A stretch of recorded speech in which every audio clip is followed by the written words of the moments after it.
Hello guys, कैसे हैं आप। उम्मीद है आप सभी अच्छे होंगे। इकोनॉमी के इस लेक्चर में आप सभी का स्वागत है और अभ्युदय पोर्टल मिर्ज़ापुर के केंद्र पर आप सभी का स्वागत है।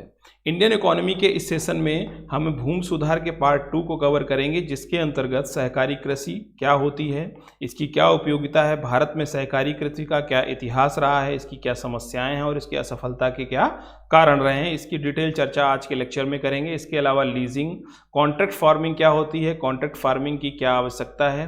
जैसा आप जानते हैं कि 2017-18 के बजट में कॉन्ट्रैक्ट फार्मिंग की चर्चा की गई थी, तो इस कॉन्ट्रैक्ट फार्मिंग के बारे में हम डिटेल में पढ़ेंगे। फिर हदबंदी सीलिंग क्या होती है, भारत में इसकी क्या उपयोगिता है, और सबसे इम्पॉर्टेंट टॉपिक जो आज के जो वर्तमान समय है उसके लिए सबसे ज़्यादा रिलेवेंस रखता है कि एमएसपी, न्यूनतम समर्थन मूल्य क्या होता है। जो किसान आंदोलन दिल्ली के बॉर्डर पर हो रहा है उसमें एमएसपी को लेकर क्या भ्रांतियाँ फैली हुई हैं, एमएसपी को जारी रखना क्या ज़रूरी है, या जैसे एक मांग उठ रही है कि एमएसपी को राइट का दर्जा दिया जाए, अधिकार बना दिया जाए, तो क्या ये उचित है, इसकी डिटेल चर्चा हम लोग आगे करेंगे। इसके क्या प्रोज हैं, क्या कॉन्सिक्वेंसेज हैं। ओके, तो वेलकम ऑल ऑफ यू। इसके अलावा आज का जो हमारा पहला टॉपिक है वो है सहकारी कृषि। सहकारी कृषि के टॉपिक को स्टार्ट करने से पहले सबसे पहले ये समझते हैं कि कल हमने किन किन टॉपिक्स को कवर किया था। तो हमने सबसे पहले तो भूमि सुधार के अंतर्गत ये देखा था कि इसकी रूपरेखा कैसे होनी चाहिए। तो इसके अंतर्गत हमने 3 हेड्स को कवर किया था। पहला हेड था बिचौलियों का अंत और दूसरा हेड था काश्तकारी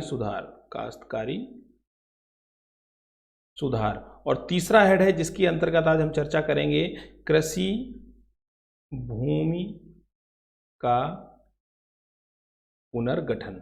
ठीक है, तो जिन्होंने भी इस टॉपिक को नहीं देखा है वो पीछे प्लेलिस्ट में जाएं और इस टॉपिक को देख लें। अब ये दोनों टॉपिक हमने कवर कर लिए थे। काश्तकारी सुधार के अंतर्गत हमने लगान का नियमन कैसे करना है, स्वामित्व की अवधारणा क्या है और काश्तकारों को स्वामित्व संबंधी अधिकार कैसे दिए जाने चाहिए। फिर आज का हमारा टॉपिक है कृषि भूमि का पुनर्गठन। इसके अंतर्गत हम 2 टॉपिक की बात करेंगे कल, जिसमें हमने पहले को स्टार्ट कर दिया था कि छोटे खेतों की समस्या से कैसे निपटा जाए, और दूसरा है कि निर्धनों को भूमि का वितरण कैसे हो। ठीक है, तो छोटे खेतों की समस्या से निपटने के लिए हमारे पास 3 उपाय हैं, टूल हैं जिनका हम उपयोग करते हैं। चकबंदी, ओके, सहकारी कृषि और लीजिंग। चकबंदी की चर्चा हम कल कर चुके हैं। आज हम यहाँ से स्टार्ट करने वाले हैं सहकारी कृषि से। और निर्धनों को भूमि का वितरण कैसे हो, इसके लिए है हदबंदी।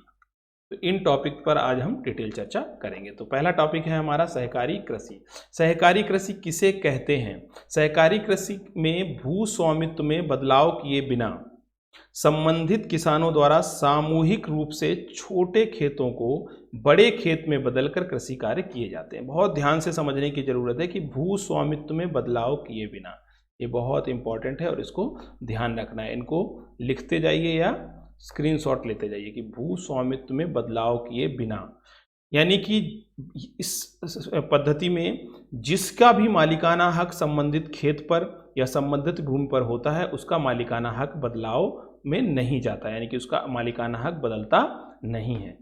फिर संबंधित किसान क्या करते हैं, यानी कि छोटे छोटे फार्म से जो रिलेटेड किसान होते हैं वो एक सामूहिक रूप से छोटे खेतों को बड़े खेत में बदलकर कृषि कार्य करने लगते हैं। ओके, कैसे करने लगते हैं इसको देख एग्जाम्पल से समझते हैं। मान लीजिए एक गांव है कोई, उसमें 4 परिवार ये रहते हैं, ABCD। अब इन 4 परिवारों के पास ये छोटे छोटे अपने फार्म हैं जो एक दूसरे से लगे हुए हैं। मान लेते हैं EFGH। ओके, अब ये छोटे छोटे फार्म में बीच में कुछ मेड़ भी बनी होगी, इसमें जो है मिट्टी बर्बाद होती है, खेत का पार्ट बर्बाद होता है, तो इससे इनकी उत्पादकता घट जाती है। अब अगर हमें इन चारों लोगों को मिला दिया जाए और ये अपने छोटे छोटे खेतों को मिलाकर एक बड़ा फॉर्म तैयार कर लें। अब देखिए इनकी बाउंड्री हट गई बीच से, तो ये एक बड़ा फॉर्म तैयार हो गया।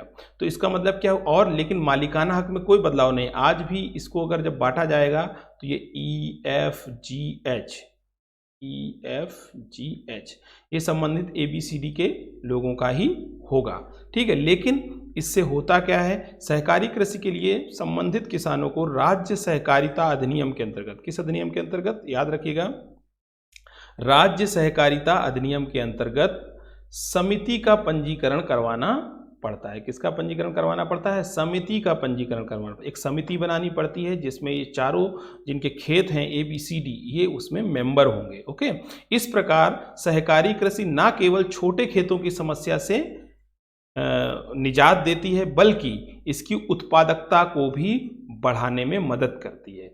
जो कृषि प्रोडक्ट होते हैं उनकी उत्पादकता को बढ़ाने में मदद करती है। तो इस प्रकार को ध्यान रखना है कि जो बड़े फॉर्म होते हैं उनकी उत्पादकता बढ़ने की संभावनाएं बढ़ जाती हैं।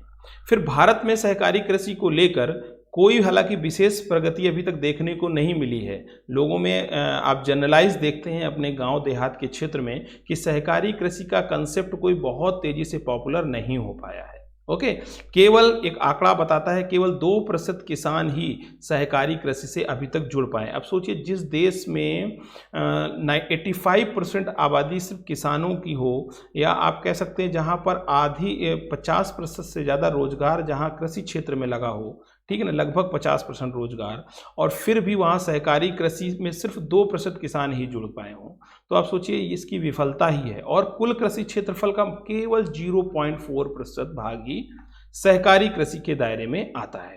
तो ये दोनों आंकड़े आपको याद रखना है। आप सोचिए, आप 100% में केवल 0.4% हिस्सा ही सहकारी क्षेत्र में आ पाता है। अब देखिए, जब ये फॉर्म बड़े बड़े हो जाते हैं, ये लैंड फॉर्म बड़े हो जाते हैं, तो फिर इनकी प्रोडक्टिविटी बढ़ जाती है। प्रोडक्टिविटी बढ़ने से क्या होता है, किसानों की आय में बढ़ोतरी होती है।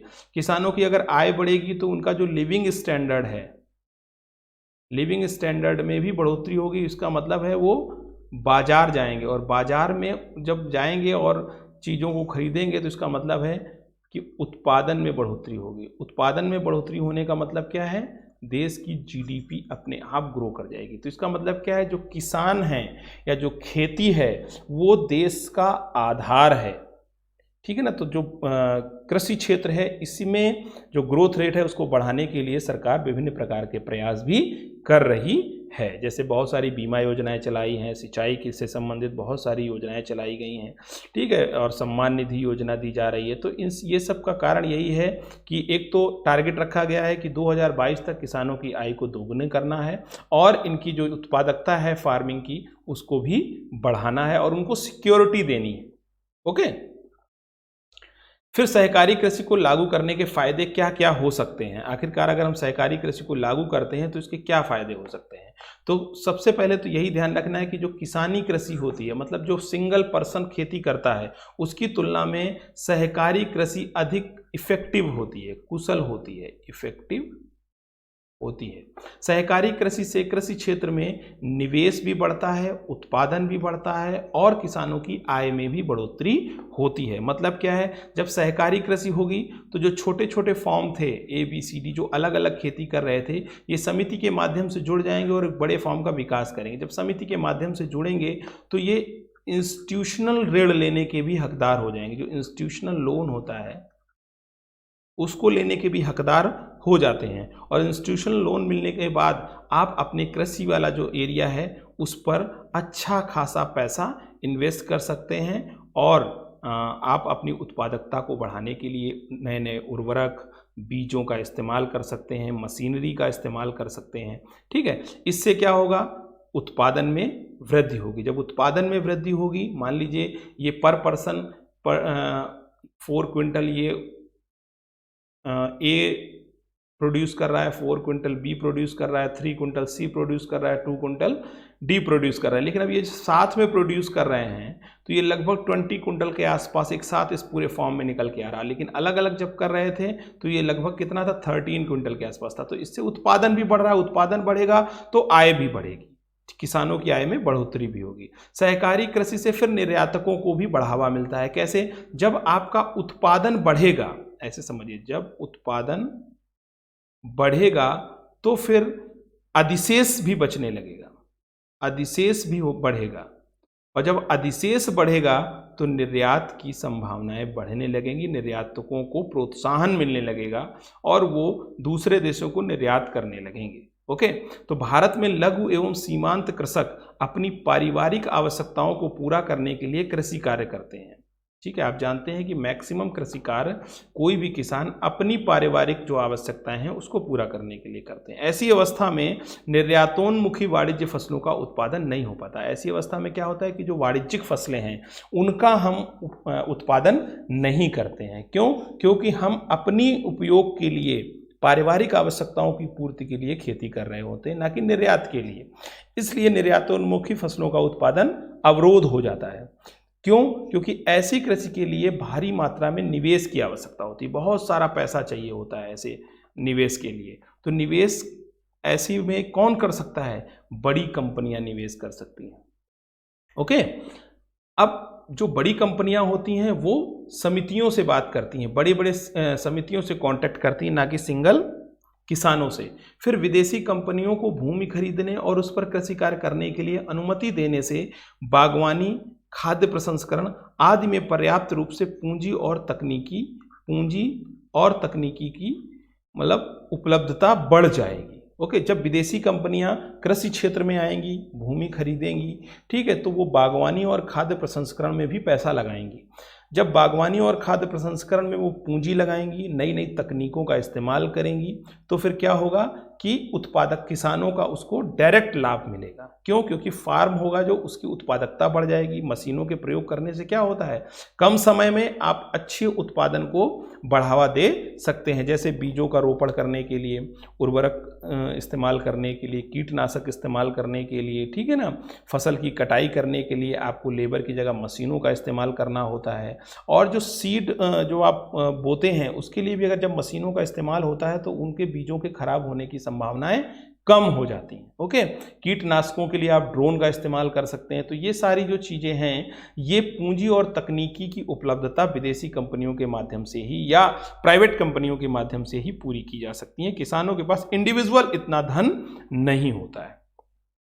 अब हम समझते हैं कि भारत में सहकारी कृषि का क्या इतिहास रहा है, इस पे एक पूरी नज़र डाल लेते हैं। तो भारत में सहकारी कृषि का जो इतिहास रहा है उसको समझने के लिए पहले हम स्वतंत्रता से पहले की बात करेंगे। स्वतंत्रता से पहले गांधी, नेहरू और अन्य समाजवादी एवं साम्यवादियों ने यह माना कि निगम कृषि से उत्पादन बढ़ेगा। यानी कि जो ये सहकारी कृषि होगी, जो ये इंस्टीट्यूशनल कृषि होगी, उससे क्या हो, कॉरपोरेट जो कृषि होगी उससे उत्पादन बढ़ेगा और किसानों की स्थिति में सुधार आएगा। ऐसा स्वतंत्रता से पहले माना जाता था। क्यों? क्योंकि हम औपनिवेशिक जड़ता से ग्रसित थे और औपनिवेशिक सत्ता से उसमें काम कर रहे थे। उसमें हालांकि हमारे पास बहुत सारे विचारक थे, गांधी, नेहरू, है ना, टैगोर और पटेल जैसे लोग थे। तो इन्होंने हालांकि माना कि निगम कॉरपोरेट कृषि ही उत्पादन को बढ़ा सकती है और इससे किसानों की स्थिति में सुधार होगा। फिर मुंबई प्लान 1944 में इसमें कहा गया कि सीमांत किसानों के प्रतिरोध का एकमात्र तरीका सहकारी कृषि। यहाँ पर सहकारी कृषि की बात पहली बार की गई। सरकार को छोटे एवं सीमांत किसानों को सहकारी कृषि करने के लिए प्रोत्साहित करना चाहिए, ऐसा मुंबई प्लान ने कहा 1944 ने।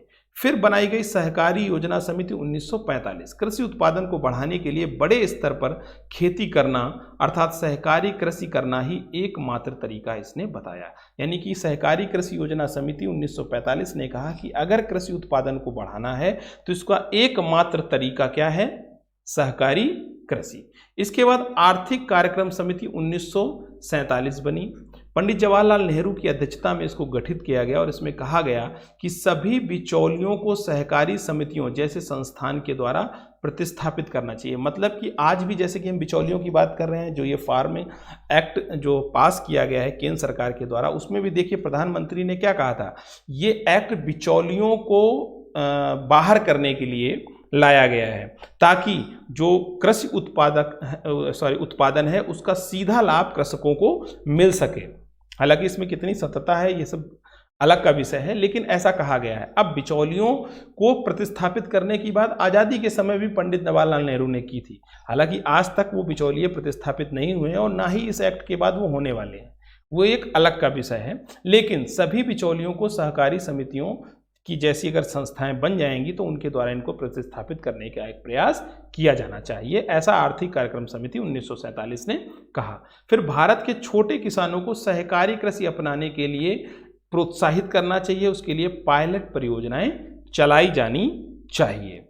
इसमें कहा गया कि हम किसानों की सहमति से सहकारी कृषि को बढ़ावा देंगे और जो किसान सहकारी कृषि नहीं करना चाहेंगे उन पर कोई कानूनी दबाव नहीं बनाया जाएगा। ये बहुत इंपॉर्टेंट चीज़ है, ध्यान रखिएगा। ऐसा नहीं है कि किसान नहीं चाहते हैं सहकारी कृषि करना तो उन पर कोई कानूनी दबाव बनाया जाए, वो स्वैच्छिक है। अगर वो चाहते हैं तो अब समिति में शामिल हो सकते हैं, अगर नहीं चाहते हैं तो इंडिविजुअल खेती जैसी वो कर रहे हैं वो करते रहें। इसके बाद बनाई गई कांग्रेस कृषि सुधार समिति 1949 में। इसमें कहा गया कि अलाभकारी भूमि जोत, जिनका कोई लाभ नहीं निकल पा रहा, ऐसी जोतें या अत्यंत छोटे किसानों को सहकारी कृषि करवाने के लिए, अगर इन लोगों को, छोटे किसानों को, सीमांत किसानों को सहकारी कृषि में प्रोत्साहित करना है तो राज्य सरकार को सशक्त बनाना पड़ेगा। ये काम केंद्र सरकार के बस में नहीं है, बल्कि इसके लिए राज्य सरकारों को सशक्त बनाना पड़ेगा, ऐसा कांग्रेस कृषि सुधार समिति 1949 में कहा गया। देखिए, जब आप ऐसे लिखें या मेंस में आंसर राइटिंग कर रहे हो तो इस प्रकार के जो समितियां हैं उनका रेफरेंस आप दे सकते हैं। इससे आपके नंबर में इंक्रीमेंट ही होगा, डिक्रीज नहीं होगा। तो इन चीज़ों का विशेष ध्यान रखना है। फिर कहा गया कि सहकारी कृषि को प्रोत्साहित करने के लिए जागरूकता फैलाना चाहिए, लोगों के बीच जागरूकता होनी चाहिए, क्योंकि लोगों में बहुत सारी भ्रांतियां पैदा हो जाती हैं। जैसे उनको यही ना लगने लगे कि हमारा जो मालिकाना हक है या हमारा जो भू स्वामित्व है वो भी ट्रांसफ़र हो जाएगा, तो ऐसा नहीं है, भू स्वामित्व में कोई भी ट्रांसफ़र नहीं होगा। सहकारी कृषि करने वाले किसानों को सब्सिडी देकर भी प्रोत्साहित करना चाहिए। अगर सहकारी कृषि आपको करवानी है तो संबंधित किसानों को आप सब्सिडी दीजिए, बीज पर, उर्वरक पर, है ना, पानी को लेकर, कीटनाशकों को लेकर, मतलब कि और जो मशीनरी है इसको लेकर भी आपको सब्सिडी देनी पड़ेगी इन समितियों को, जिससे किसानों को प्रोत्साहन मिले, उन्हें लगे कि सहकारी कृषि करने से उनकी उत्पादकता भी बढ़ेगी, आय भी बढ़ेगी और उन्हें सब्सिडी का लाभ भी मिलेगा। ओके, लेकिन भारत में जो सहकारी कृषि है वो पूर्णतः सफल नहीं हो पाया है। आपने जैसे जाना कि सिर्फ 2% किसान ही इसमें सम्मिलित हो पाए हैं और 0.4% लैंड ही इसके अंतर्गत आ पाई है। मतलब 100% के कृषि योग्य जो भूमि है उसमें सिर्फ 0.4% सहकारी कृषि से संबंधित आ पाई है। अब सहकारी कृषि से संबंधित फिर समस्याएं क्या रह गई? समस्या क्या रही कि कंपनियों को भूमि खरीदने की अनुमति देने से किसान भूस्वामी होने के स्थान पर भूमिहीन हो जाएंगे। एक तो उन्हें ये डर लगने लगा कि ऐसा ना हो कि, या ये डर उनका जायज भी था कि ऐसा ना हो कि वो किसान भूमिहीन हो जाएं। ओके, कैसे हो जाएं? भूमिहीन हो जाएं। भूमि के विक्रय से अन्य दावेदार जैसे महिलाएं, बच्चों के अधिकारों का हनन होगा। जैसे मान लीजिए भूमि का अगर विक्रय हो जाता है, भूमि चली जाती है, तो जो घर की महिलाएं हैं, घर के जो बच्चे हैं, उनके अधिकारों का भी तो हनन होगा। और भारत में ऑलरेडी लैंगिक असमानता बहुत है।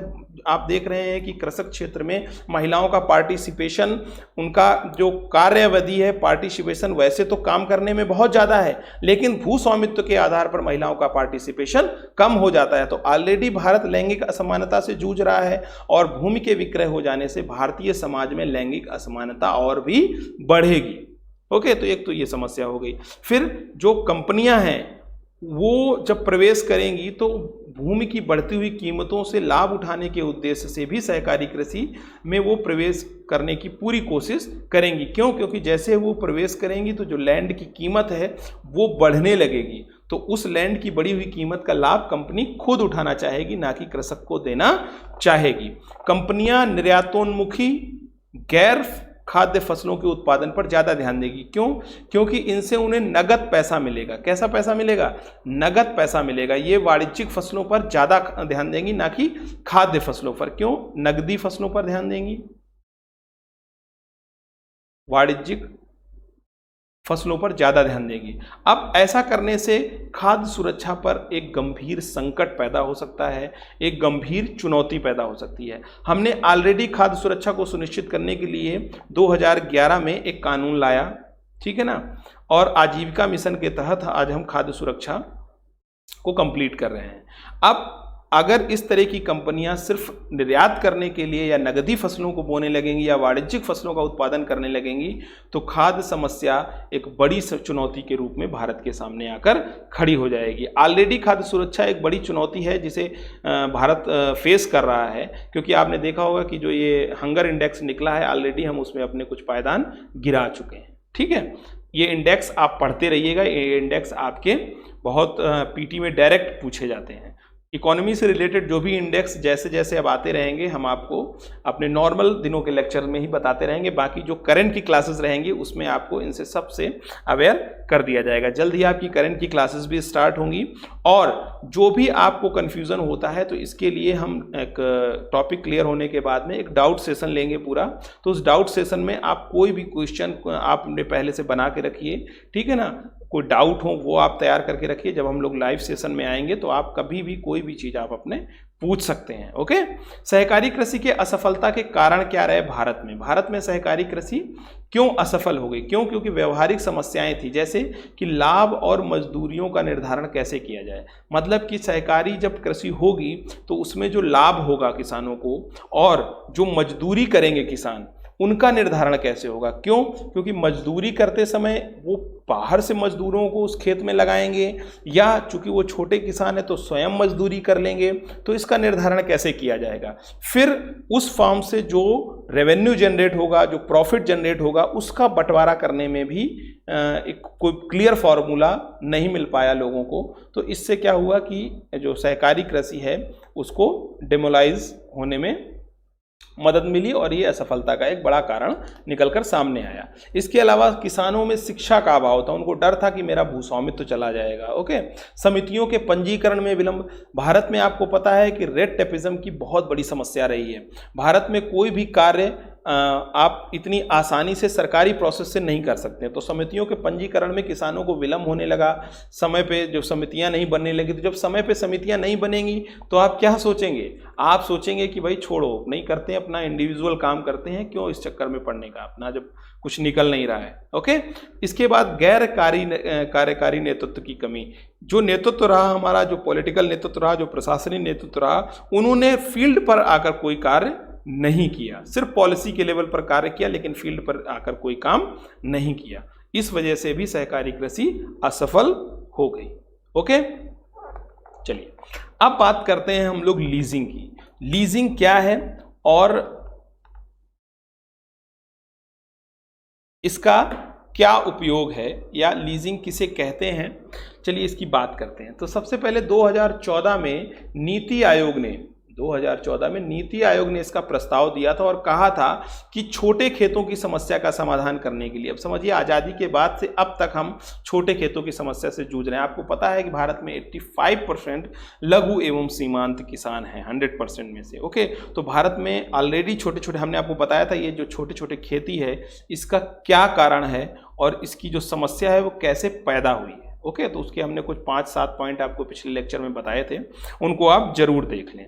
फिर छोटे खेतों की समस्या का समाधान करने के लिए तथा कृषि से जुड़ी सरकारी जो योजनाएं हैं इनको वास्तविक रूप देने के लिए जो कृषि कार्य कर रहे हैं उन तक सही लाभ पहुंचाने के लिए राज्य सरकार से उसने कहा था कि इस लीजिंग व्यवस्था को लागू किया जाए। किस किस काम को करने के लिए? छोटे खेतों की समस्या का समाधान करने के लिए, सरकारी योजनाओं का वास्तविक लाभ देने के लिए और कृषि कार्य करने वाले लोगों तक पहुंचाने के लिए राज्य सरकार को लीजिंग को लागू करना चाहिए। ओके, अब देखते हैं क्या होता है इसके अंतर्गत। तो लीजिंग के अंतर्गत एक अनुबंध के माध्यम से भूस्वामी द्वारा किसी अन्य व्यक्ति को कृषि कार्य करने के लिए एक निश्चित प्रतिफल के आधार पर निश्चित समय अवधि के लिए भूमि दी जाती है। ओके, लीजिंग के अंतर्गत क्या होता है कि एक कॉन्ट्रैक्ट किया जाता है, कॉन्ट्रैक्ट के माध्यम से भूस्वामी द्वारा किसी अन्य व्यक्ति को, मतलब कि जो जिसका भूमि का पर मालिकाना हक होता है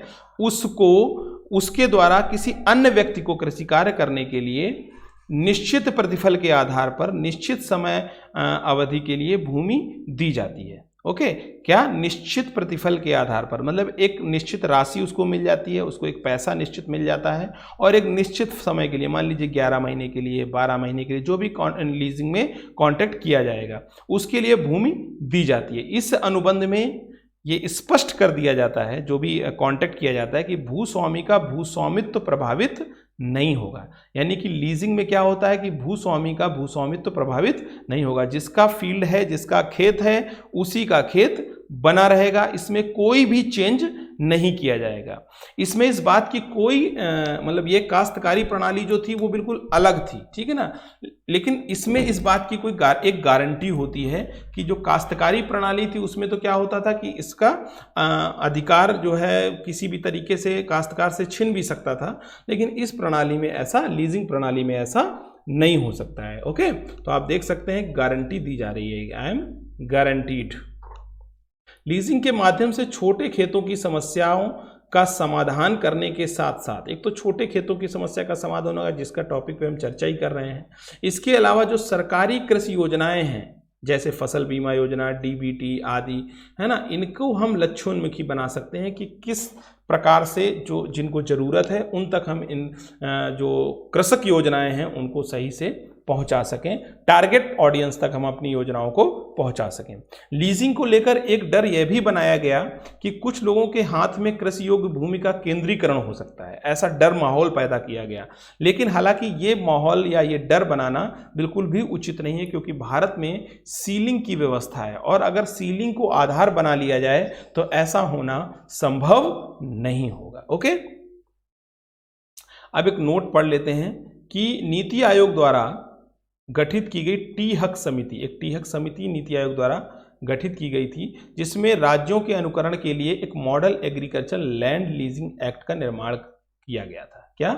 model agriculture land leasing act का निर्माण किया गया था, जिसके आधार पर सभी राज्यों को एक leasing act, model leasing act दे दिया गया था और सभी राज्यों को एक लीजिंग एक्ट बनाने के लिए कहा गया था। ओके, चलिए, तो ये तो लीजिंग हो गया। लीजिंग से रिलेटेड अगर कोई डाउट है तो आप कमेंट बॉक्स में पूछ सकते हैं। ओके, सबसे बस इसमें बेसिक चीज़ याद रखना कि मालिकाना हक इसमें भी प्रभावित नहीं होता है, जैसे कि सहकारी कृषि में होता था। ओके, आगे बात करते हैं।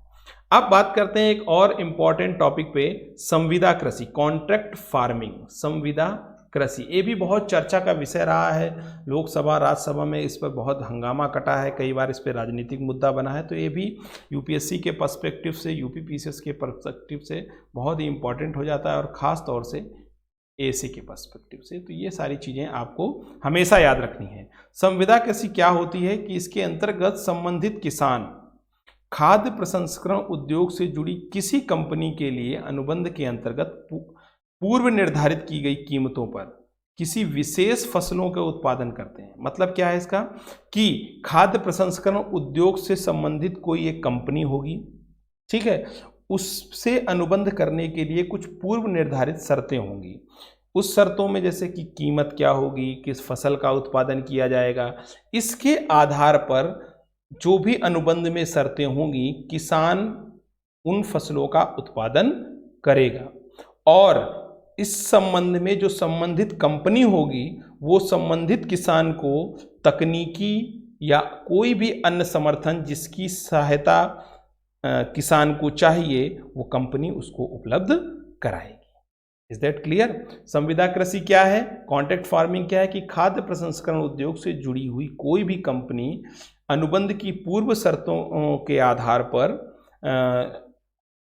कॉन्ट्रैक्ट करती है, किसान संबंधित कीमतों पर किसी विशेष फसल का उत्पादन करते हैं और उस किसान को कंपनी जो भी तकनीकी और या अन्य समर्थन की ज़रूरत पड़ती है वो उसको उपलब्ध कराती है। ओके, फिर बात करते हैं, ये आप इसको यहाँ देख लीजिएगा, की features of the contract farming act. जो कॉन्ट्रैक्ट फार्मिंग एक्ट बनाया गया है उसके कुछ की फीचर्स हैं, तो यहाँ पर पॉज करके आप इनको देख सकते हैं। वही सारे फीचर्स हैं जो मैं आपको बता रहा हूँ क्या होती है कॉन्ट्रैक्ट फार्मिंग। ओके, सबसे पहली बात तो एक चीज़ इसमें सबसे इंपॉर्टेंट है कि इसको जो टूल है, ये जो संविदा कृषि है, जो कॉन्ट्रैक्ट फार्मिंग है, इसको बनाया गया है to minimise price risk for farmer. अब जैसे कि पहले से ही ये निर्धारित हो जाएगा कि किन कीमतों पर इस फसल का उत्पादन संबंधित कृषक को करना है, तो अब कृषक को ये प्रॉब्लम नहीं रहेगी कि कृषि के पैदा होने यानी कि फसल पैदा होने के बाद उसको मार्केट में क्या रेट मिलेगा, क्या दाम मिलेगा, ये तय करना से वो मुक्त हो जाएगा और उसको पहले से ही पता होगा कि उसको क्या मिलने वाला है। ओके, इसके अलावा संविदा कृषि का एक सबसे बड़ा फायदा यह है कि जो पोस्ट हार्वेस्ट लूज होता था, पोस्ट हार्वेस्ट का मतलब कटने के बाद जो नुकसान होता था किसानों का, ओके, उससे उनकी बचत हो जाएगी। और सबसे बड़ी देखिए, संबंधित किसान कभी भी, कोई भी किसान बहुत ज़्यादा टेक्नोलॉजी का, मशीनरी का उपयोग नहीं कर पाता है। क्यों? क्योंकि उसके पास पूंजी की समस्या रहती है। इसमें जो प्राइवेट फर्म होंगी वो टेक्नोलॉजी की भी मदद करेंगी, कैपिटल सपोर्ट भी उनको देंगी, पूंजी का भी सपोर्ट देंगी। तो इस वजह से ऐसे क्या होगा कि प्रोडक्शन और प्रोड्यूस दोनों में क्या होगा, इंक्रीमेंट होगा और उनकी क्वालिटी भी शानदार होगी। ओके। फिर model act disallows land title rights ownership possession and transfer and alignment. तो अब इनके लिए मॉडल एक्ट डिसअलाउ करता है कि सब वही कि स्वामित्व का जो ट्रांसफर है वो नहीं किया जाएगा। ओके, चलिए अब आगे बात करते हैं कि संविदा कृषि के अधिकांश मामलों में, यानी कि कॉन्ट्रैक्ट फार्मिंग के अधिकांश मामलों में देखा गया है कि संबंधित कंपनियों को अलग अलग किसानों की बजाय किसानों के समूह के साथ अनुबंध करना ज़्यादा पसंद होता है, या वो किसानों के समूह के साथ अनुबंध करती हैं और उन्हें सामूहिक कृषि या सहकारी कृषि करने के लिए प्रेरित करती हैं। तो इस प्रकार संविदा कृषि एक सीमा तक छोटे खेतों की समस्या को दूर करने का मार्ग भी प्रशस्त करती हैं। क्यों? क्योंकि वो सहकारी कृषि या सामूहिक कृषि करने के लिए किसानों को प्रेरित करती हैं। अब ये कैसे बेनिफिट करती हैं फार्मर्स को, इसको हम लोग देख लेते हैं। संविदा कृषि के लाभ क्या क्या हैं? ओके, संविदा कृषि व्यावसायिक फर्मों तथा किसानों दोनों के हितों को अधिक अनुकूल बनाते हैं। मतलब जो कृषि की व्यावसायिक फर्में हैं, यानी कि जो कंपनी हैं, उनके लिए भी अनुकूल होंगे और किसान उनके लिए भी अनुकूल होंगे संविदा कृषि के जो नियम और शर्तें हैं। संविदा कृषि कृषक के लिए सबसे बड़ा बेनिफिट है कि वो भूमिहीन नहीं होंगे, बेरोजगारी का डर नहीं रहेगा कृषि मजदूरों के अंदर। ओके। फिर कृषि आगतों की जो सुनिश्चित आपूर्ति है, यानी कृषि आगतों की जो आपूर्ति है वो बाधित नहीं होगी, जैसे तकनीकी ज्ञान। इसके अलावा अंतर्राष्ट्रीय बाजारों तक पहुंच सुनिश्चित हो पाएगी। इसका लाभ सीधे किसानों को आय के रूप में मिलेगा। नई तकनीकी से लाभान्वित होंगे तो उनको मोटिवेशन मिलेगा। ओके। फिर पर्यावरणीय सस्टेनेबल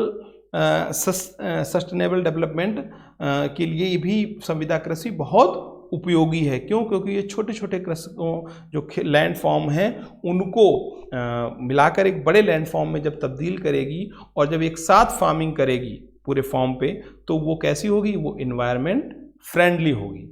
इसके माध्यम से कृषक व्यावसायिक मुनाफे में हिस्सेदारी कर सकता है। कृषक सिर्फ पहले पैसा लेके फसल नहीं उगा सकता, वो नेगोशिएट कर सकता है किसी भी कंपनी से या किसी भी फर्म से, व्यावसायिक फर्म है, कि उसको मुनाफे में हिस्सेदारी भी दी जाए। ओके, तो ये सारे लाभ कृषकों के लिए खुल जाएंगे, इसका रास्ता कृषकों के लिए खुल जाएगा। ये तो संविदा कृषि के लाभ हो गए। इसके बाद बात करते हैं हम अपने नेक्स्ट टॉपिक की कि हदबंदी क्या होती है। भारत में जो हदबंदी है, सीलिंग है, ये किस लिए है? तो इसका एक सबसे बड़ा कारण है कि निर्धनों को भूमि का वितरण करना है। ये हमारा लास्ट टॉपिक है कि निर्धनों को भूमि का वितरण कैसे किया जाए, तो उसके लिए हम हदबंदी और सीलिंग का प्रयोग करते हैं। इससे पहले हमने छोटे खेतों की समस्या का समाधान की बात की थी, तो उसके लिए हमने चकबंदी पढ़ा कल के लेक्चर में। आज हमने सहकारी कृषि पढ़ा और लीजिंग पढ़ा। लीजिंग के अंतर्गत ही हमने कॉन्ट्रैक्ट फार्मिंग भी पढ़ा। ओके, अब हम पढ़ेंगे कि निर्धनों को जो भूमि है वो उसका वितरण कैसे किया जाए। हदबंदी या सीलिंग क्या होती है? तो भारत में नीतिगत स्तर पर निर्धन लोगों को कृषि भूमि का वितरण करने के लिए हदबंदी का प्रयोग किया गया है। किसका प्रयोग किया गया? हदबंदी का प्रयोग किया गया। हदबंदी के अंतर्गत क्या होता है कि राज्य सरकार द्वारा प्रति व्यक्ति या प्रति परिवार कृषि भूमि के स्वामित्व की उच्चतम सीमा का निर्धारण कर दिया जाता है। इसका मतलब क्या है कि राज्य सरकार क्या करती है कि प्रति व्यक्ति या प्रति परिवार जो कृषि भूमि है उसकी लिमिट क्या होगी प्रति परिवार या प्रति व्यक्ति, उसकी उच्चतम सीमा का निर्धारण कर दिया जाता है। आज अगर वर्तमान की बात करें तो लगभग जो उच्चतम सीमा है वो 27 एकड़ की है, कि कोई भी परिवार 27 इंडिविजुअल प्रति व्यक्ति 27 एकड़ लैंड से ज़्यादा 27 एकड़ लैंड से ज़्यादा प्रति व्यक्ति लैंड नहीं रख सकता है। हालांकि इसके कुछ अलग लूपहोल हैं, वो अलग बात है, लेकिन ये निर्धारित कर दिया गया है। ओके, यदि भूस्वामित्व अथवा परिवार के पास निर्धारित अधिकतम सीमा के अतिरिक्त भूमि पाई जाती है, अब जो ये जैसे 27 एकड़ निर्धारित कर दिया गया है, अब अगर इससे अधिक भूमि संबंधित व्यक्ति या परिवार के पास पाई जाती है तो सरकार उसका क्या कर सकती है, अधिग्रहण कर सकती है। सरकार उसको अधिग्रहित कर लेगी और अधिग्रहित करके क्या करेगी, निर्धनों को भूमि का वितरण कर देगी। इस प्रकार अधिग्रहित भूमि का निर्धन लोगों में वितरण किया जाता है। इसमें सबसे ज्यादा लाभ लेने वाले वर्ग कौन सा है, एससी और एसटी, क्योंकि जो भारत में एससी एसटी वर्ग है इसमें इनके पास कृषि योग्य भूमि की बेहद कमी है और ये गरीबी से सबसे ज्यादा जूझने वाला वर्ग भी है। तो इस प्रकार एससी एसटी वर्ग को सबसे अधिक प्राथमिकता इसमें दी जा सकती है। कुछ लोगों के अनुसार हदबंदी को लागू करने से कृषि उत्पादकता पर नकारात्मक प्रभाव पड़ सकता है, कि अगर हदबंदी को लागू किया गया तो कृषि उत्पादकता पर नकारात्मक प्रभाव पड़ता है। क्यों? क्योंकि हदबंदी से खेतों का आकार कम हो जाता है।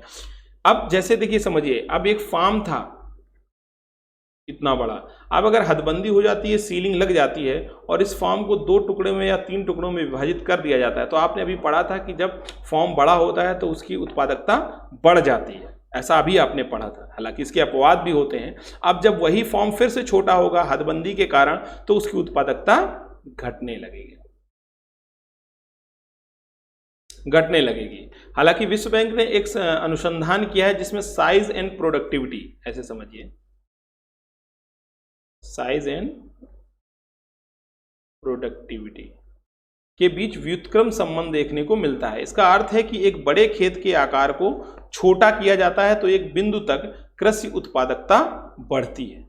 एक बड़े खेत के आकार को छोटा किया जाता है तो एक बिंदु तक कृषि उत्पादकता बढ़ जाती है। ओके, मतलब ऐसा वर्ल्ड बैंक ने कहा कि ऐसा नहीं कि सिर्फ उत्पादकता इससे घटेगी, उसने कहा कि अगर एक पॉइंट तक, निश्चित पॉइंट तक अगर खेती को थोड़ा छोटा भी किया जा सकता है तो भी कृषि की उत्पादकता बढ़ सकती है। ओके, जैसे इसके लिए आप समझ सकते हैं कि जो अमेरिका के खेत हैं उनका औसत आकार जापान के खेतों से बड़ा है, लेकिन फिर भी जापान में अमेरिका की तुलना में प्रति हेक्टेयर चावल की उत्पादकता ज़्यादा है। तो ये वर्ल्ड बैंक का जो कमेंट था वो यहाँ पर सही हो जाता है।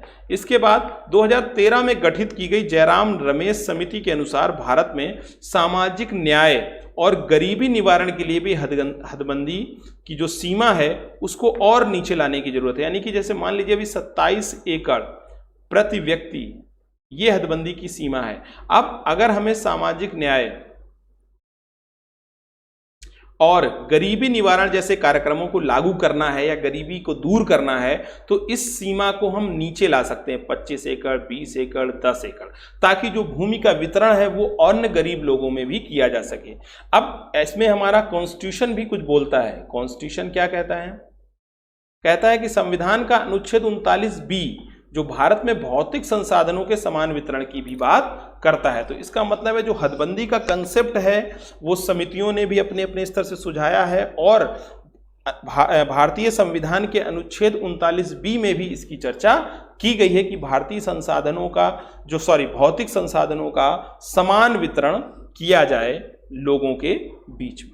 ओके, भारत में हदबंदी को लेकर भी कोई बहुत विशेष सफलता नहीं मिली है। उसका भी कारण यही है कि जो पीछे आपने कारण देखे हैं और आप अगर टोटल देखें तो ग्रामीण विकास मंत्रालय की एक रिपोर्ट आई थी 2006 के अंत में, उसने कहा था कि हदबंदी के अंतर्गत केवल 68.9 लाख हेक्टेयर भूमि को अतिरिक्त भूमि घोषित किया गया। मतलब सिर्फ आप मान सकते हैं लमसम 70 लाख हेक्टेयर की भूमि या 69 लाख हेक्टेयर की भूमि, 70 लाख हेक्टेयर भूमि को अतिरिक्त भूमि घोषित किया गया है।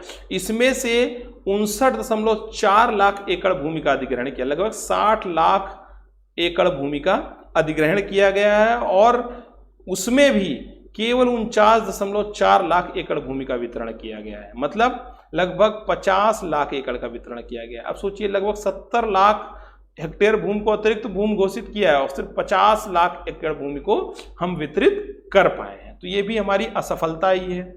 इसके बाद भारत में हदबंदी को पर्याप्त सफलता नहीं मिली, इसके लिए और भी कारण है इनके अलावा भी, जैसे लंबे समय तक हदबंदी को लागू करने की जो इकाई थी वो परिवार के स्थान पर व्यक्ति थी। आज तो प्रति परिवार है,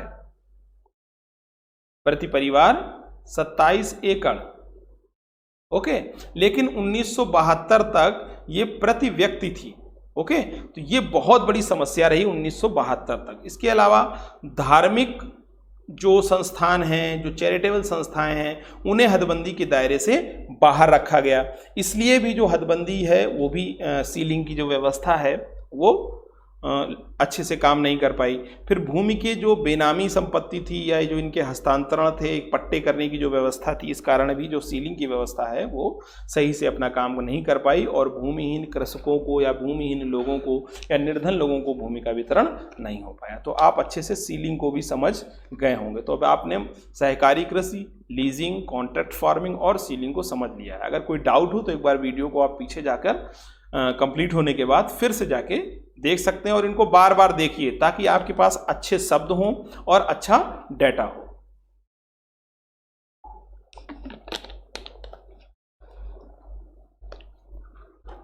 चलिए, अब जो हमारा लैंड रिफॉर्म था या जो भूमि सुधार हुआ तो इसकी क्या सीमाएं रहीं, यानी कि ये भूमि सुधार क्यों सफल नहीं हो पाया। सबसे पहली बात तो भारत में जो भूमि सुधार था उसके अंतर्गत हमने बिचौलियों का अंत किया, काश्तकारी सुधार किए, फिर कृषि के पुनर्संगठन किए, यानी छोटे छोटे जो कृषि योग्य भूमि थी उनको सही बड़ा करने का प्रयास किया, जो निर्धन लोग थे उनको हमने कृषि भूमि उपलब्ध कराने का प्रयास किया, पर फिर भी इसकी कुछ सीमाएं रहीं, कुछ लिमिटेशंस रहीं। क्या लिमिटेशंस रहीं इसकी बात अब हम करते हैं कि भूस्वामियों द्वारा क्या किया गया कि बंजर भूमि या कम उर्वर भूमि ही सरकार को वितरण हेतु सौंपा गया। कि जो भूस्वामी थी उन्होंने ऐसा नहीं कि बहुत उपजाऊ भूमि सरकार को सौंप दी, उन्होंने वो भूमि सौंपी जो उनके भू स्वामित्व के अंतर्गत बंजर थी या कम उर्वरक थी। भूमि प्राप्ति करने पर जो अमीर भूस्वामी थे वो छोटे किसानों पर या सीमांत किसानों पर उन पर क्या करते थे, उन पर दबाव बनाते थे, उनको प्रताड़ित करते थे। ये भी एक बहुत बड़ी समस्या रही है। ओके, फिर मुआवजा का उपबंध हो गया था, जैसा कल हमने बात की थी, न्यायपालिका का इसमें हस्तक्षेप हो गया था। तो न्यायपालिका का हस्तक्षेप होने के कारण भी ये भूमि सुधार की प्रक्रिया बाधित हुई। क्यों? क्योंकि जो धीमी न्यायिक प्रक्रिया है उसके कारण भूमि वितरण में बाधा पहुंचने लगी। क्यों? क्योंकि जो न्यायपालिका थी उसने कंपनसेशन का प्रावधान कर दिया था, ऐसा हमने पिछले लेक्चर में पढ़ा था। फिर बड़े भूस्वामियों की लॉबिंग बॉडी भी सरकार के अंदर मौजूद थी। तो जब सरकार के अंदर ही बड़े भूस्वामियों की लॉबिंग करने की जो बॉडी है या जो क्षमता है वो ज़्यादा है, तो फिर भूमि सुधार एक हद तक कामयाब नहीं हो पाया। फिर हदबंदी की जो सीमा थी, ऊपरी सीमा, वही इतनी ज़्यादा थी कि सरकार के पास बहुत बड़ी मात्रा में भूमि प्राप्त नहीं हो पाई। और उस समय खास तौर से आज़ादी के बाद तो प्रति व्यक्ति थी, है ना। तो प्रति व्यक्ति में क्या था कि परिवार में 5 सदस्य हैं, 8 सदस्य हैं, तो वो जो एक व्यक्ति की खेती थी उसने सबके नाम ट्रांसफर कर दी खेती को। ओके, फिर बात करते हैं भूमि रिकॉर्ड हेतु कंप्यूटरीकरण का अभाव था, अतः कोई भी वास्तविक आंकड़ा प्राप्त नहीं चल सका। ओके, मतलब कि क्या था कि कंप्यूटरीकरण तो था नहीं, तो रिकॉर्ड का बहुत बड़ा हेरफेर था। फिर मनमाने ढंग से बेदखल कर देना, अधिक किराया वसूल करना, इनके खिलाफ कोई सुरक्षा नहीं थी। ये काश्तकारी से रिलेटेड एक बहुत बड़ा मुद्दा हमेशा रहा है, कब काश्तकार को बेदखल कर दिया जाए, उससे ज़्यादा किराया मांगा जाए, तो ये भी एक बहुत बड़ा मुद्दा था। फिर भूमि सुधार फ्रेमवर्क में इस प्रश्न को अभी अनिवार्य रूप से कोई समाधान नहीं किया गया कि क्या भूमि का स्वामित्व काश्तकारों को दिया जाना चाहिए या नहीं। तो इस वजह से भी भूमि सुधार फेल हो गया।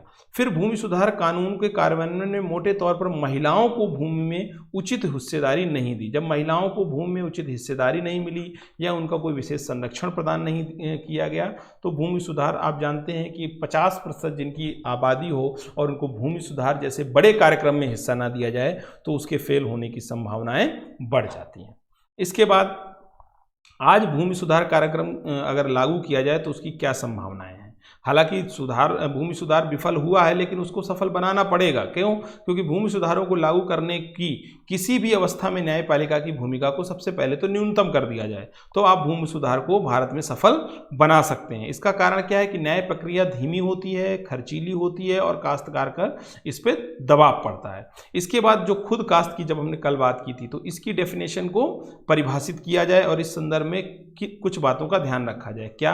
कि संबंधित व्यक्ति या उसका परिवार स्वयं कृषि कार्य करे। ओके।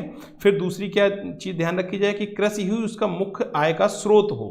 और तीसरी खुद काश्त की डेफिनेशन में कि संबंधित व्यक्ति या उसका परिवार संबंधित क्षेत्र के आसपास ही रहता हो, कहीं दूर का रहने वाला ना हो। तो सेल्फ फार्मिंग की परिभाषा को उचित ढंग से डिफाइन किया जाए। फिर सभी भू अभिलेखों का मतलब कि रिकॉर्ड जो है उनको अच्छे से मेंटेन किया जाए, उनको डिजिटलाइज किया जाए। हालांकि भारत सरकार 2008 से इसके लिए कार्यक्रम चला रही है और अब आते आते लगभग भू अभिलेखों का डिजिटलीकरण कंप्लीट हो गया है। ओके। फिर सामाजिक संगठनों की सहायता से अनौपचारिक काश्तकारों की पहचान की जाए और उन्हें औपचारिक रूप दिया जाए। जो भी अनौपचारिक संगठन है, अनौपचारिक काश्तकार हैं, उनको औपचारिक स्वरूप दिया जाए ताकि उनकी जो बैंकिंग या बीमा या अन्य योजनाओं से उनकी जो पहुंच नहीं है वहां तक उनकी पहुंच बन जाए। फिर राजनीतिक इच्छा शक्ति को मजबूत करना चाहिए। क्योंकि काश्तकारों और अन्य जो लोग हैं इसके जो स्टेक होल्डर हैं उनको मंत्रालयों और अन्य महत्वपूर्ण स्थानों पर प्रतिनिधित्व भी देना चाहिए। इसके अलावा धार्मिक और चैरिटेबल जो संस्थाएं हैं उनके पास जो कृषि योग्य भूमि पड़ी है वो भी अपनी कृषि योग्य भूमि को लीज पर दे सकते हो, इसकी व्यवस्था भी करनी चाहिए। ओके। इसके अलावा हदबंदी के अंतर्गत भू स्वामित्व की जो वर्तमान सीमाएं हैं इसको थोड़ा सा नीचे लाने की आवश्यकता है। भूमि सुधारों को लागू करने के लिए पंचायती राज संस्थाओं को सक्रिय किया जाए और उन्हें सशक्त बनाया जाए। ओके। भूमि विवादों के लिए फास्ट ट्रैक कोर्ट की स्थापना की जाए, ना कि सामान्य तरीके से न्यायपालिका जैसे कि कार्य करती है, ताकि किसानों को या संबंधित फर्मों, व्यावसायिक फर्मों को जल्दी से जल्दी क्या हो सके, उनका निर्णय हो सके और वो अपने कार्य को आसानी से कर सकें। फिर एक मॉडल केंद्रीय कानून का मसौदा तैयार करना चाहिए जिसे सभी राज्य सरकारें अपने मसौदा बनाते समय मॉडल बनाकर काम करें और उसको अप्लाई करें। ओके। तो ये तो संभावनाएं हैं जिस पे काम किया जा सकता है। इसके अलावा ये पूरा भूमि सुधार था। अब हम बात करेंगे न्यूनतम समर्थन मूल्य के बारे में। देखिए ये टॉपिक बहुत इंपॉर्टेंट है और आज वर्तमान पर्सपेक्टिव में इसका बहुत ज़्यादा रिलेवेंस है। तो बिना कोई समय गवाए इसको हम बहुत तेज़ी से और बहुत अच्छे से पढ़ेंगे, तो इसको बिल्कुल मिस नहीं करिएगा। और ये टॉपिक आपका प्री मेंस सब के लिए और इंटरव्यू अभी जो वर्तमान में जो रिसेंट इस साल जो भी इंटरव्यू आप देंगे उसमें एमएसपी का एक बड़ा रोल होने वाला है।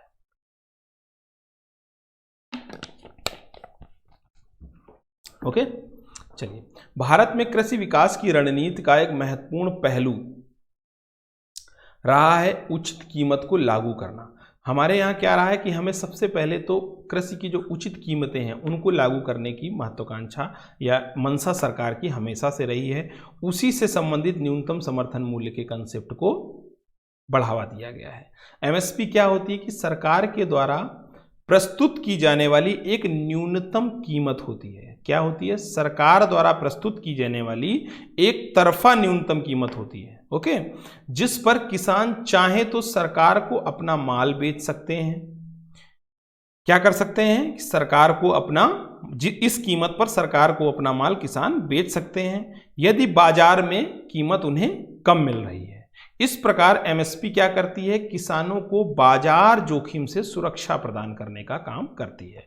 मतलब एमएसपी क्या है? एमएसपी सरकार द्वारा प्रस्तुत की जाने वाली एक तरफा न्यूनतम कीमत होती है जिस पर किसान अपने माल को सरकार को बेच सकती है अगर उसको बाजार में सही कीमत नहीं मिल रही है तो।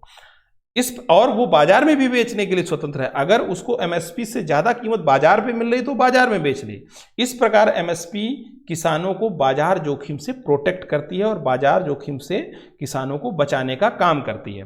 भारत में जो एमएसपी की अवधारणा है, इसको लक्ष्मीकांत झा समिति की सिफारिशों पर लागू किया गया 1965 में। ये पीटी के पॉइंट ऑफ व्यू से सबसे इंपॉर्टेंट पॉइंट है कि किस समिति पर एमएसपी को लागू किया गया है। लक्ष्मीकांत झा समिति के सिफारिशों पर 1965 में। फिर वित्तीय वर्ष 2018-19 के केंद्रीय बजट में सरकार ने न्यूनतम समर्थन मूल्य एमएसपी को किसानों की उत्पादन लागत का 1.5 गुना करने की घोषणा की है। 2018-19 के जो बजट था उसमें किसानों की जो उत्पादन लागत थी उसको 1.5 गुना करने की मतलब एमएसपी को उससे 1.5 गुना रखने की घोषणा केंद्र सरकार ने की थी। अब कृषि लागत एवं मूल्य आयोग यानी कि CACP, commission on agriculture cost and price की सिफारिशों के आधार पर एमएसपी की घोषणा की जाती है। यानी कि इसकी एमएसपी की सिफारिश कौन करता है? CACP करती है। फसलों की बुआई से पहले इनकी घोषणा की जाती है ताकि जब किसान है वो फसल बुआई करने या ना करने का अपना फैसला कर सकें। अब एमएसपी का सुझाव तो CACP देती है, लेकिन इस पर फाइनल डिसीजन होता है आर्थिक मामलों की मंत्रिमंडलीय समिति का, यानी कि CCEA का। ओके, आर्थिक मामलों की मंत्रिमंडलीय समिति का। अच्छा, यहीं देखें, गन्ने के लिए FRP का भी प्रावधान किया जाता है और इसका प्रावधान रंगराजन समिति की सिफारिशों के आधार पर किया जाता है। तो इसको भी ध्यान रखना है पीटी के पॉइंट ऑफ व्यू से। ये पूरा स्लाइड पीटी के पॉइंट ऑफ व्यू से बहुत इंपॉर्टेंट है। ओके, चलिए आगे बढ़ते हैं। अब समझते हैं कि ये जो CACP है ये क्या होता है। कृषि लागत एवं मूल्य आयोग क्या है? ये भारत सरकार के कृषि एवं किसान कल्याण मंत्रालय की एक कार्यालय है, एक संलग्न संस्था है। इसे 1965 में अस्तित्व में ये आया था। यह एक सलाहकारी निकाय है जो सिर्फ अपनी सलाह देता है सरकार को। इसकी सलाह बाउंडेड नहीं होती है सरकार के ऊपर, जिसकी सिफारिशें सरकार के लिए बाध्यकारी नहीं होती हैं। ओके, तो CACP के बारे में आप समझ गए। ये कृषि एवं किसान कल्याण मंत्रालय का एक विभाग कार्यालय है जो 1965 में अस्तित्व में आया। इसकी सिफारिशें सलाहकारी होती हैं और सरकार के लिए बाध्यकारी नहीं होती हैं। अब सरकार कितनी फसलों पर एमएसपी लागू करती है? तो 22 फसलों पर एमएसपी की घोषणा करती है। कहीं कहीं ये 23 भी लिखा मिल सकता है आपको, ठीक है, जिसमें से 14 खरीफ की फसलें, 6 रबी की फसलें और 2 वाणिज्यिक फसलें हैं मुख्यतः। सरकार के द्वारा 22 फसलों के लिए जो एमएसपी की घोषणा की जाती है, लेकिन ये लागू होता है 24 फसलों पर। 2 अन्य फसलें कौन सी हैं? तोरिया और नारियल हैं, ठीक है, इन पर भी एमएसपी लागू होता है। इन फसलों की सूची क्या क्या है देख लेते हैं। 7 अनाज हैं: धान, गेहूं, जौ, ज्वार, बाजरा, मक्का और रागी। दालों में चना, अरहर, मूंग, उड़द, मसूर, इनके लिए एमएसपी तय की जाती है। तिलहन, 8 तिलहन फसलों के लिए एमएसपी होती है। मूंगफली, सरसों, तोरिया यानी लाही, सोयाबीन, सूरजमुखी के बीज, तिल, कुसुम के बीज और राम तिल, कच्ची कपास, कच्चा जूट, नारियल और सूखा नारियल। इसके अलावा गन्ना, FRP की जो बात हमने की थी। इतनी फसलों की सूची है जिन पर की एमएसपी लागू होता है। यहाँ पर आप FRP कह सकते हैं। इनको आप रट लीजिए, क्योंकि ये पूछा जा सकता है कि निम्न में से कौन सी फसल के लिए एमएसपी लागू नहीं होता है, ओके, या किसके लिए होता है। तो आप इसमें मेन फसलों को या इन फसलों को याद कर सकते हैं। फिर न्यूनतम समर्थन मूल्य का निर्धारण करते समय जो CACP है उसके द्वारा खेती की लागत जो होती है उसके लिए विभिन्न कारकों पर विचार किया। अब CACP किस प्रकार से एमएसपी का जो निर्धारण है वो करती है, उसके कुछ कारक होते हैं। ओके, क्या कारक होते हैं? जैसे उत्पाद की मांग, आपूर्ति, घरेलू और अंतर्राष्ट्रीय बाजार में क्या मूल्य है, उसका क्या रुझान है। फिर उपभोक्ता के लिए मूल्यों के क्या निहितार्थ होंगे, यानी कि मुद्रास्फीति पर इसका क्या प्रभाव पड़ेगा, वातावरण कैसा है, मिट्टी और पानी के उपयोग की क्या संभावनाएं हैं, तथा कृषि और गैर कृषि क्षेत्रों के बीच व्यापार की जो शर्तें हैं उन पर भी विचार करके CACP एमएसपी का निर्धारण करता है। अगर पॉइंट वाइज कारक देखेंगे तो इनको समझिए कि मांग और आपूर्ति एक कारक है, उत्पादन की लागत, घरेलू और अंतर्राष्ट्रीय दोनों बाजारों में मूल्यों की प्रवृत्तियां देखी जा रही, उनके उतार चढ़ाव को समझा जाता है, तब हम एमएसपी का निर्धारण करते हैं। फिर फसलों के जो मूल्य क्षमता है उसके अंतर को समझना पड़ता है। कृषि और गैर कृषि के बीच जो व्यापारिक शर्तें हैं उनको ध्यान में रखा जाता है और उस उत्पाद के लिए उपभोक्ताओं पर एमएसपी की संभावित प्रभाव को भी नापा जाता है। ये एमएसपी के निर्धारित कारक हैं। इन सब को आप याद कर लीजिएगा। क्यों? क्योंकि सीधे प्रीलिम्स में इन्हीं पॉइंट से क्वेश्चन पूछा जा सकता है। आगे बात करते हैं कि वर्ष 2018-19 में केंद्रीय बजट में क्या कहा गया। एक तो परिवर्तन किया गया कि वित्त मंत्री ने कहा कि जो न्यूनतम समर्थन मूल्य है वो फसलों की उत्पादन लागत से 1.5 गुना अधिक तय किया जाएगा। मान लीजिए किसी फसल को उत्पादन करने में 10 रुपये का खर्च आता है तो MSP लागत उसकी कितनी होगी? 15 रुपये होगी। यहाँ से आप समझ गए, यानी कि 1.5 गुना होगी। ओके, मान लीजिए किसी फसल को उत्पादन करने में 100 रुपये उसकी लागत आती है, तो जो उत्पादन लागत है तो उसकी जो MSP प्राइस होगी वो होगी 150 रुपीज़। इस तरह कृषि एवं मूल्य आयोग, कृषि लागत एवं मूल्य यानी CACP का कार्य केवल अब एक सीजन के लिए फसल के उत्पादन का अनुमान लगाना और 1.5 गुना फार्मूला लागू करने के लिए MSPs की सिफारिश करना है। ओके, न्यूनतम समर्थन मूल्य का निर्धारण कैसे करते हैं, इसका एक फॉर्मूला है, इसको थोड़ा ध्यान से देखिएगा, टेक्निकल है। अगर समझ में ना आए तो आप दोबारा इस वीडियो को बैक करके भी देखिएगा। ओके, कृषि लागत एवं मूल्य आयोग द्वारा MSP का सुझाव देते समय उत्पादन की लागतों को मुख्य आधार बनाया जाता है, यानी कि कोई भी फसल के उत्पादन में जो लागत लग रही है वो मुख्य आधार होता है। इस संदर्भ में जो आयोग है CACP, वो पूर्व में C2 मानकों को ध्यान में रखा जाता था, परंतु अब 2018-19 से A2+FL मानक का प्रयोग किया जाता है।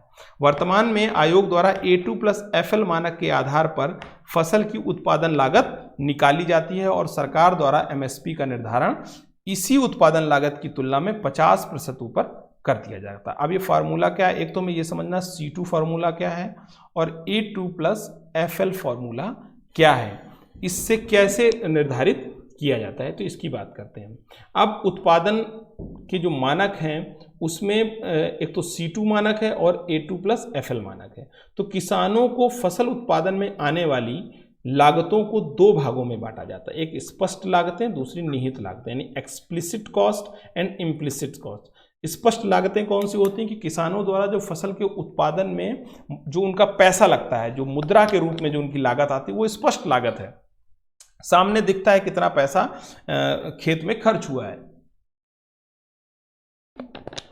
लेकिन जो निहित लागतें होती हैं वो डायरेक्ट नहीं दिखता है, परंतु जो संसाधन किसान लगा रहा है, यानी कि जो वो भूमि उसकी लगी हुई है या स्वयं उस पर लेबर कर रहा है, उसने अपनी कोई पूंजी लगाई है, उसका अपना पारिवारिक श्रम है, परिवार के लोग काम कर रहे हैं, तो इनको भी ध्यान में रखा जाता है। तो कौन कौन सी लागतें हैं? स्पष्ट लागतें और निहित लागतें। ओके, अब देखिए C2 के मानक के में उपयुक्त दोनों सभी लागतों को ध्यान में रखा जाता है। किनको किनको?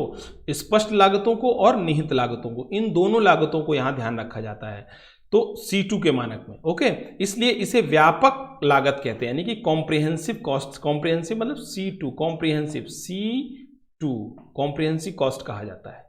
अब A2FL मानक में सभी प्रकार के स्पष्ट लागतों यानी भूमि का किराया सहित को शामिल किया जाता है। A2+FL में क्या होता है? स्पष्ट लागत को शामिल किया जाता है, किंतु निहित लागतों में सिर्फ पारिवारिक श्रम को शामिल किया जाता है, बाकी किसी चीज को शामिल नहीं किया जाता है।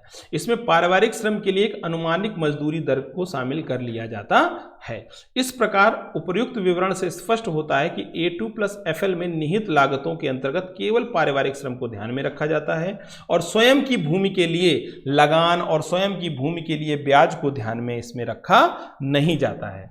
यही कारण है कि किसान संगठनों द्वारा बराबर इसके लिए आवाज उठाई जा रही है, इस मुद्दे पर बात करने के लिए कहा जा रहा है और सरकार से कहा जा रहा है कि जो राष्ट्रीय किसान आयोग की सिफारिशें थीं उसको लागू किया जाए। ओके, क्यों? क्योंकि इनको पूरी तरीके से लागू नहीं किया गया। अब राष्ट्रीय किसान आयोग क्या है? राष्ट्रीय किसान आयोग भारत में MSP की सिफारिश जो होती है वो सरकारी नीति में बदलाव लाने हेतु कई समितियों और आयोगों का गठन किया गया कि MSP की जो सरकारी नीति है उसमें कैसे बदलाव किया जाए। तो इसी संदर्भ में स्वामीनाथन की अध्यक्षता में, MS स्वामीनाथन की अध्यक्षता में 2004 में राष्ट्रीय किसान आयोग का गठन किया गया। राष्ट्रीय किसान आयोग ने कहा कि MSP का निर्धारण C2 की तुलना में 50% ऊपर होना चाहिए, जिसकी बात अभी 2018-19 के इसमें की गई, लेकिन वर्तमान में कई किसान संगठन इसे लागू करने की मांग कर रहे हैं। ओके, हालांकि इसकी चर्चा 2018-19 के बजट में सरकार ने कर दी है।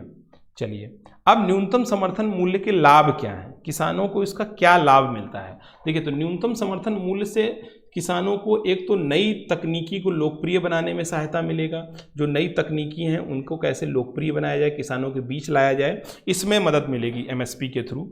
और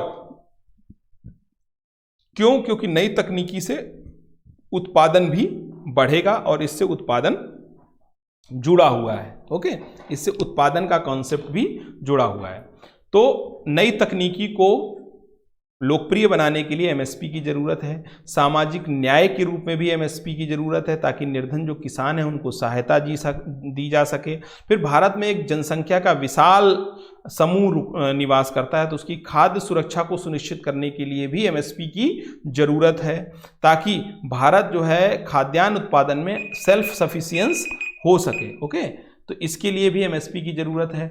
फिर एमएसपी से संबंधित कृषि फसलों की कीमतों का स्थिरीकरण हो सकता है, जो संबंधित कृषि की फसलें हैं उनके मूल्यों में भी जो स्थायित्व आ सकता है। अब लेकिन एमएसपी से नुकसान क्या क्या है, इसकी बात करते हैं।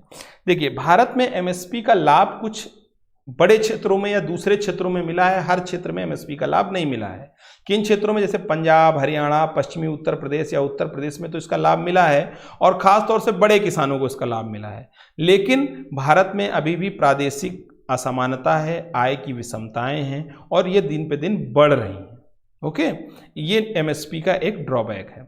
फिर भारत में एमएसपी के निर्धारण में राजनीतिक हस्तक्षेप हमेशा रहा है, और ये क्या करता है, राजनीतिक हस्तक्षेप कृषि पर एक नेगेटिव इम्पैक्ट डालता है। एमएसपी से जुड़ी भारतीय नीति में निर्धन लोगों के मांग के पक्ष में कभी ध्यान नहीं रखा जाता है। जो गरीब लोग हैं उसमें एमएसपी से संबंधित जो नीतियां हैं उन पर इसका ध्यान नहीं रखा जाता है। बल्कि क्योंकि तुलनात्मक रूप से जो गरीब लोग होते हैं वो मोटे अनाज को पसंद करते हैं, लेकिन भारत में एमएसपी गेहूं और चावल पर सबसे ज़्यादा जोर दिया जाता है। ओके, और मोटे अनाजों पर, दालों पर इसका बहुत ही विपरीत प्रभाव पड़ा है। अब एमएसपी के लिए क्या सुझाव हैं हमारे पास आज के समय में, तो 2013 में एमएसपी के बारे में सुझाव देने के लिए रमेश चंद्र समिति का गठन किया गया, जिसकी महत्वपूर्ण सिफारिशें हैं। पहली सिफारिश हम लोग देखते हैं कि भारत में सरकार द्वारा सभी स्थानों से एमएसपी के आधार पर फसलों का अधिग्रहण नहीं किया जा सकता है। ठीक है, अब है क्या कि भारत में सरकार द्वारा सभी स्थानों से एमएसपी के आधार पर फसलों का अधिग्रहण नहीं किया जा सकता। हर जगह से एमएसपी के आधार पर फसलों का अधिग्रहण सरकार द्वारा किया जाए, ऐसा संभव नहीं है। इसलिए भारत में डीपीपी की व्यवस्था लागू करने की बात की गई, मतलब कि डेफिशिएंसी प्राइस पेमेंट, मतलब कि मूल्य जो लग रहा है और जो बेचने में प्राप्त हो रहा है, इसके बीच का जो अंतर है वो सरकार द्वारा डीबीटी के थ्रू या प्राइस इंश्योरेंस के थ्रू आपको पूरा कर दिया जाए। ये एक बहुत इंपॉर्टेंट पॉइंट है और इसको आप कहीं भी मेंशन कर सकते हैं, इसको ध्यान रखिएगा। और ये यूपीएससी में पीटी के पॉइंट ऑफ व्यू से सीधे स्टेटमेंट ऐसे दिया जा सकता है, तो इसको भी आप ध्यान रखिएगा। इस व्यवस्था में सरकार द्वारा एमएसपी को घोषित किया जाता है, लेकिन किसानों को यह कहा जाता है कि वे अपना माल खुले बाजार में बेचें। अब यहाँ पर जब डीपीपी की व्यवस्था लागू हो जाएगी, डिफिशिएंसी प्राइस पेमेंट की, तो इसमें ये बिल्कुल ज़रूरी नहीं है कि कोई भी किसान मंडी में अपना जाकर सामान बेचे या किसी और सरकारी संस्थान में अपना सामान बेचे। वो खुले बाजार में अपना माल बेचे और जो भी उसके प्राइस डिफिशियंस हो रहा है उसके लिए सरकार उसको क्षतिपूर्ति देगी डीबीटी के माध्यम से। ओके, इसके लिए सीएसईपी की जो नीतियाँ हैं उनकी महत्वपूर्ण भूमिका उन्हें दी जाने चाहिए। अब 2 प्रश्न हैं आपके लिए, इनकी आप आंसर राइटिंग करेंगे जो अभी आपने पढ़ा है। सबसे पहले कि न्यूनतम समर्थन मूल्य से आप क्या समझते हैं, और इस नीति के लाभ हानि की चर्चा करते हुए इसकी सुदृढ़ता हेतु उपाय भी सुझाएं। तो इसको आप लगभग 200 वर्ड्स में लिखेंगे। ओके, 200 to 250 भी कर सकते हैं आप इसको, ये लिखेंगे। फिर एक क्वेश्चन है कि एमएसपी को कानून का दर्जा देने में सरकार के सामने क्या दिक्कतें आ रही। जैसा कि अभी आंदोलन चल रहा है और उस आंदोलन में माना जा रहा है कि जो एमएसपी है उसको लेकर जो डर सरकार ने नए कानूनों में दिखाया है, तो लोग या किसान कह रहे हैं कि आप एमएसपी को कानून का दर्जा दीजिए। यहाँ की विपक्ष भी कह रहा है, कांग्रेस भी इसी बात को उठा रहा है, लेकिन सरकार को एमएसपी को कानून का दर्जा देने में क्या समस्याएं आ रही हैं, चलिए इस पर भी हम लोग बात कर लेते हैं अब इसी टॉपिक में। क्या दिक्कतें आएंगी। देखिए, एमएसपी को कानून का दर्जा देना एक बहुत मुश्किल काम है, क्योंकि इसको कानूनन रूप से अगर अनिवार्य बनाया जाए तो ये बहुत मुश्किल है। क्यों? क्योंकि पूरी दुनिया में ऐसा कहीं भी नहीं है, पूरे वर्ल्ड में ऐसा नहीं है कि एमएसपी एक कोई कानूनी प्रावधान हो। इसका सीधा मतलब यह है कि राइट टू एमएसपी। अब अगर राइट टू एमएसपी हो जाएगी तो कोई भी व्यक्ति कोर्ट जा सकता है और जिसने एमएसपी के नियमों का उल्लंघन किया है उसको सजा मिल सकती है।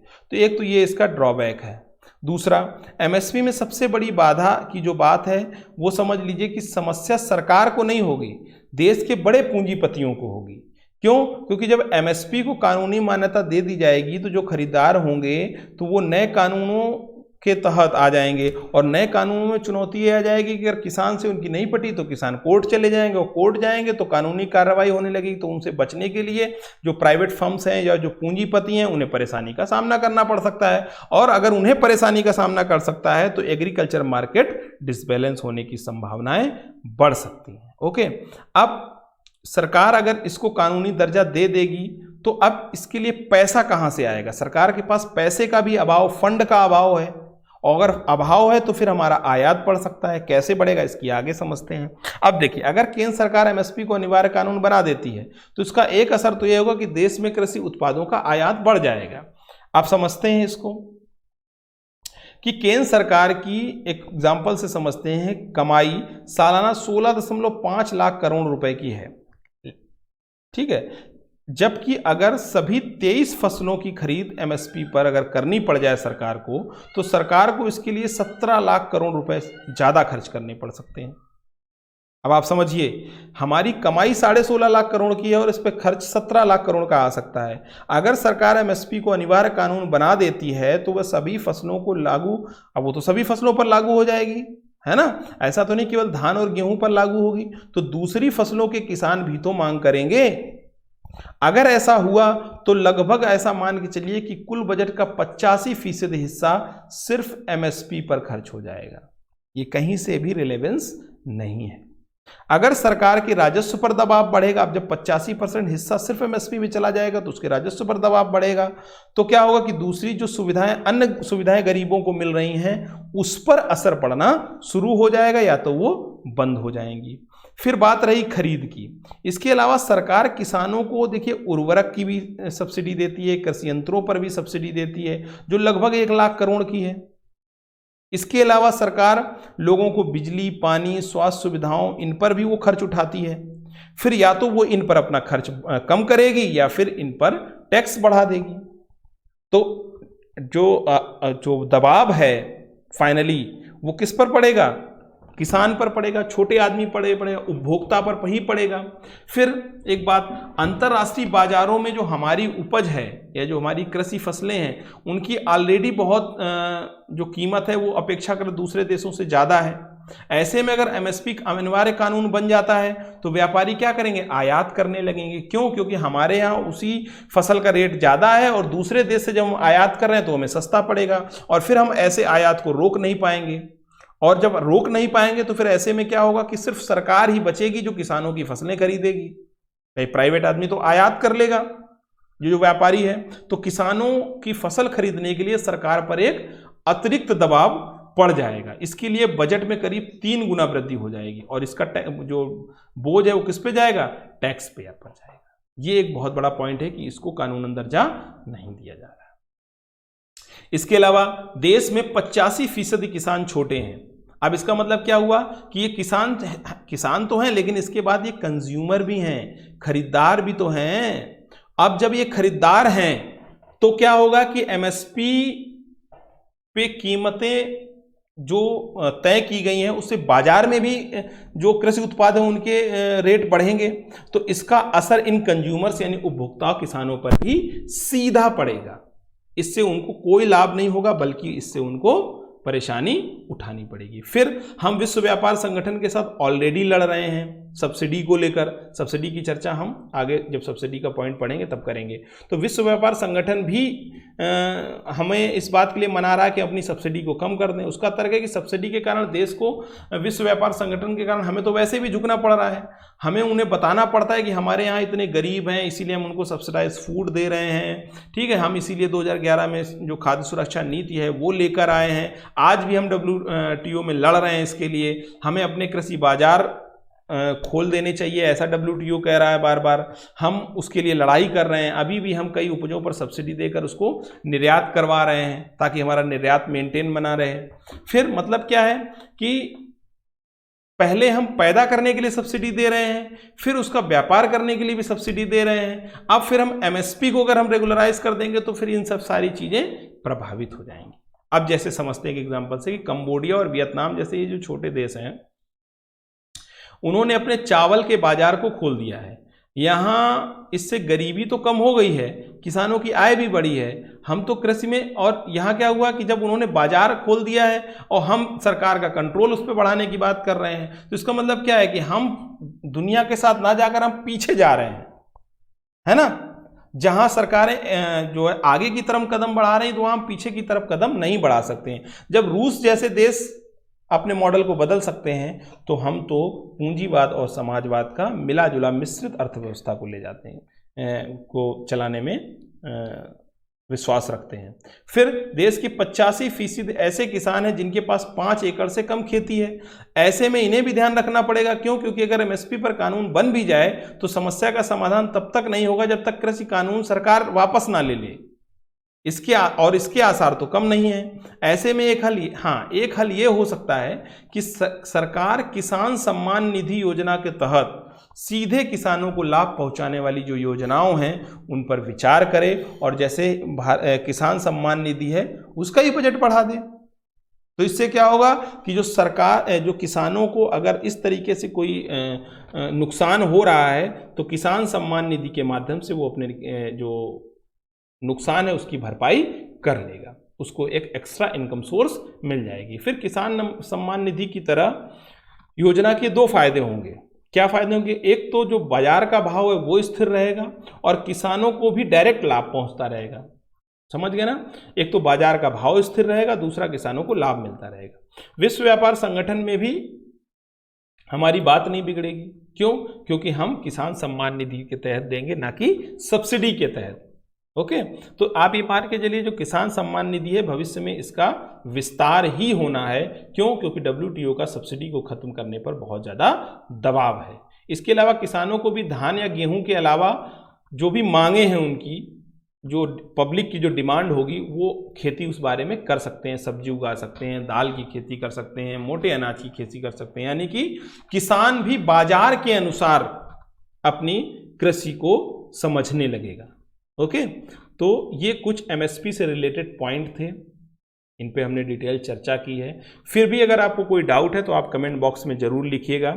और अब जबकि वीडियो आप अंत तक देख रहे हैं तो जो क्वेश्चन जो मैंने आपको दिए हैं तो उनके आंसर्स आप लिखिएगा और कमेंट बॉक्स में उसको पोस्ट करिएगा। मैं उसको देख के आपको रिप्लाई करूँगा। Okay, so thank you very much. Abhyuday Kendra Mirzapur की ओर से बहुत बहुत धन्यवाद। और कोशिश करिए कि जो भी लोग आपसे जुड़े हुए हैं वो बराबर जुड़े रहें और ज़्यादा से ज़्यादा लोगों को प्लेटफॉर्म पर जोड़ने की कोशिश करिए और अपनी तैयारी को एक अच्छा शार्प रूप दीजिए। तैयारी करते रहिए। हमारी शुभकामनाएं आपके साथ हैं। Thank you very much.